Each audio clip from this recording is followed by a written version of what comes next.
સ્વાગત છે મિત્રો આપ સૌનું ફરી એક વખત ગ્રામર ફોર ગુજ્જુસના ધ ડેલી ડોઝના એપિસોડ 4 માં આજનો ઇડિયમ બહુ જ ખાસ થવાનો છે કારણ કે ગઈકાલે આપણે એક પ્રશ્ન પૂછ્યો હતો એના જ રિલેવન્સમાં આજનો ઇડિયમ છે.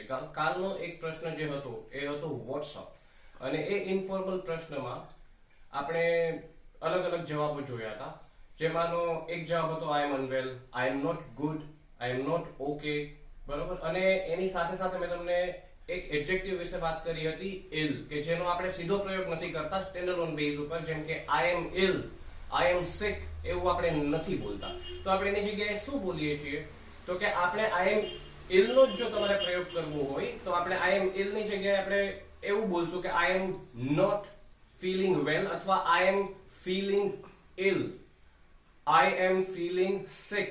જ્યારે તમે આઈ એમ ઇલ, આઈ એમ સિક એવો એનો જ્યારે સીધો પ્રયોગ કરો છો મતલબ કે હું ખરાબ છું એવો અર્થ થાય છે. આઈ એમ સિક નો અર્થ થાય છે હું વિકૃત છું. તો આવી ગેરસમજ ટાળવા માટે આપણે એડિશનલ એડ કરીએ છીએ એમાં તો કે ફીલિંગ, બરોબર. એ ક્રિયાપદના રૂપને આપણે ઉમેરો કરીએ છીએ અને પછી આપણે એ એડવર્બનો ઉપયોગ કરીએ છીએ, જેમ કે આઈ am feeling six, I am feeling અનવેલ, I am feeling ઇલ વગેરે વગેરે. આજનું જે ઇડિયમ છે એ એના જ જવાબરૂપી એક રૂઢિપ્રયોગ છે. જેમ કે કોઈ તમને પૂછે અને તમારે એનો રૂઢિપ્રયોગમાં જ જવાબ આપવો હોય, જેમ કે કોઈ પૂછે કે વોટ્સઅપ અને તમારે કેવું હોય તમારી તબિયત જરાક સારી ન હોય અને તમારે એને જવાબ આપવો હોય કે હું ઋતુની અસર હેઠળ છું. આપણે ગુજરાતીમાં પણ આ શબ્દનો પ્રયોગ કરીએ છીએ, આ રૂઢિપ્રયોગનો ઉપયોગ કરીએ જ છીએ. તો અંગ્રેજીમાં એને આપણે કહેશું I am under the weather, I am under the weather. હવે વેધર ના સ્પેલિંગમાં ખાસ સાવચેતી રાખવાની છે. WEATHER વેધર નો અર્થ અલગ થઈ જાય છે, જે આપણે આગળના કોઈ પ્રકરણમાં એને લાગતું ઓળખતું જ્યારે વિડિયો હશે ત્યારે સમજીશું. પણ મોસમનું જ્યારે અસર તમારે દેખાડવી હોય, ઋતુની અસરમાં છું એવું તમારે દર્શાવવું હોય ત્યારે વેધર નો સ્પેલિંગ WEATHER, બરોબર. ખાસ ધ્યાન રાખજો મિત્રો. આઈ એમ અંડર ધ વેધર એટલે કે હું ઋતુની અસર હેઠળ છું, મતલબ કે સામેવાળો સમજી જશે કે તમારી તબિયત થોડી ખરાબ છે, બરોબર. તો એને અનુરૂપ અન્ય કેટલાક રૂઢિપ્રયોગો અંગ્રેજીમાં છે, જેમ કે feeling of, I am feeling of, એટલે કે મારી તબિયત ખરાબ છે, મને સારું નથી લાગી રહ્યું એવું તમારે કેવું હોય ત્યારે આપણે કહીશું I am feeling off. Out of sorts, out of sorts એટલે શું તો કે જે તમારી રેગ્યુલર જે હેલ્થ છે, જે તમારું સ્વાસ્થ્ય છે એની બહાર જ્યારે તમને કંઈક મહેસૂસ થતું હોય એટલે કે તમને ઠીક ના લાગતું હોય ત્યારે પણ આપણે શું યુઝ કરીએ છીએ I am feeling out of sorts, I am out of sorts, બરોબર. પછી છે ફીલિંગ પુઅરલી. પુઅર એટલે કે કોઈ પણ વસ્તુનું ખરાબ પ્રદર્શન. તો અહીંયા પુઅર કેનું ખરાબ પ્રદર્શન દેખાડે છે તો કે તમારી હેલ્થનું, તમારા સ્વાસ્થ્યનું. તો આઈ am feeling પુઅરલી, a bit rough. જ્યારે તમને સારું ના લાગતું હોય ત્યારે તમે એક રૂઢિપ્રયોગ આ પણ યુઝ કરી શકો છો, a bit rough, I feel અથવા I am feeling a bit rough. CD નો ઉપયોગ થોડો કેચી છે.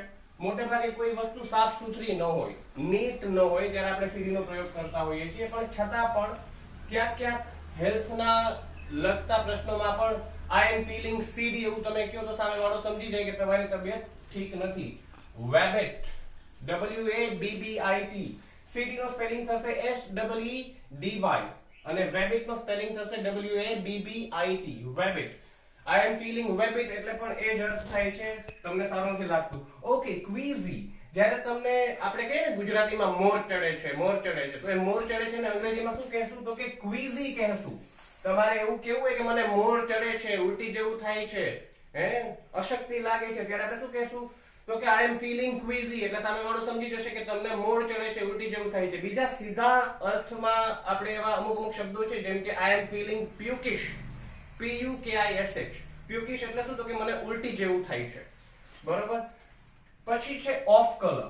ઓફ કલર છે એના ભિન્ન ઉપયોગો છે. ઓફ કલર તમે જ્યારે કોઈ જોક ક્રેક કરે અને એ જોક આડા અર્થમાં જાય એટલે કે ગંદા જોકમાં એનો અર્થ થતો હોય તો તમે ત્યારે પણ એમ કહી શકો કે his joke was a bit off color એટલે કે સીધો મતલબ નહીં, આમ દેખાય સરળ અને સ્પષ્ટ જોક પણ છતાં પણ એનો મતલબ કેવો હોય તો કે દ્વિઅર્થી હોય, બહુઅર્થી જોક્સ હોય તો એના માટે પણ આપણે ઓફ કલર નો ઉપયોગ કરીએ. સાથે સાથે હેલ્થને લગતો સવાલ હોય તો એમાં પણ તમે જ્યારે એમ કહો I am feeling a bit off color તો સામેવાળો સમજી જાય કે તમારી તબિયત થોડીક નબળી છે, થોડીક ડાઉન છે.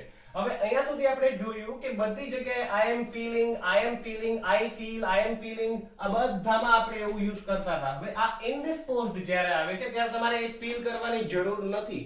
તમે ઇનડિસ્પોઝડ હોવ છો તો અહીંયા ટુ બી નું જ રૂપ મૂકશું. જેમ કે આઈ એમ indisposed, I am a bit indisposed, she was a bit indisposed.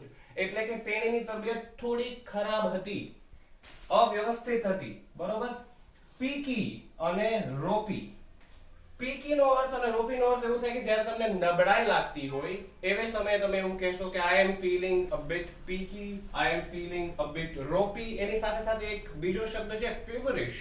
તમને જ્યારે તાવ આવે એવું લાગતું હોય ત્યારે આપણે એવું પણ કહી શકીએ કે I am feeling a bit feverish અથવા I am feeling feverish. તમને તાવ આવ્યો જ હોય તો તમે શું કહેશો? તો કે I have a fever, I have a fever. મને તાવ આવે છે, I have fever. બરોબર. તો મિત્રો આ છે આજના ઇડિયમ, મુખ્ય રૂઢિપ્રયોગ અંડર ધ વેધર ને લગતી વાત અને એને અનુરૂપ અન્ય કેટલાક આપણે રૂઢિપ્રયોગોની સાથે સાથે થોડા ઘણા અંગ્રેજી શબ્દો પણ જોયા જે તમારી તબિયત અસ્વસ્થ હોવાનું સૂચવી જાય છે. આશા કરું છું મિત્રો આજનો વિડિયો તમારા માટે ઇન્ફોર્મેટિવ રહ્યો હશે. સ્ટે ટ્યુન્ડ, મારા વિડિયોઝમાં જોડાયેલા રહેજો. તમને ગમતા હોય મારા વિડિયોઝ તો લાઈક કરજો, ચેનલને સબસ્ક્રાઇબ કરજો અને તમારા મિત્રોમાં પણ શેર કરજો. Thank you for watching grammar for ગુજ્જુસ.